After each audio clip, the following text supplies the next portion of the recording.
ពូទីនទាមទារឲ្យមានការធានា3យ៉ាងដាច់ខាតក្នុងអំឡុងពេលបោះឈប់បាញ់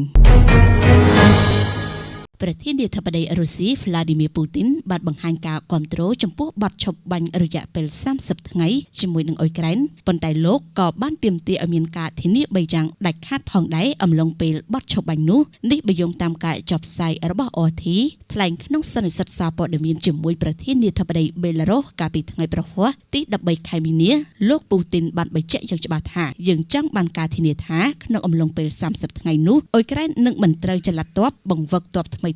នឹងទទួលបានសពាវុធនោះទេប្រធានាធិបតីរុស្ស៊ីបានដាក់ជាសំណួរថាតើ30ថ្ងៃនេះតើគេនឹងត្រូវប្រើយ៉ាងណាបន្តការចល័តទ័ពនៅអ៊ុយក្រែនទទួលបានគ្រឿងសពាវុធបន្ថែមឬបណ្ដោះបណ្ដាលអង្គភាពចល័តថ្មីមែនទេរឿងនេះនឹងមិនត្រូវកើតឡើងឡើយលោកពូទីនបានលើកឡើងបែបនេះខណៈដែលមានមន្ទិលសង្ស័យអំពីការអនុវត្តបទឈប់បាញ់ពីសំណាក់ភាគីអ៊ុយក្រែនដោយគូបញ្ជាក់ថាអ៊ុយក្រែនអាចឆ្លៀតឱកាសយកបទឈប់បាញ់នេះដើម្បីចល័តទ័ពបំពាក់សពាវុធថ្មីនិងបណ្ដាបណ្ដាលអង្គភាពថ្មី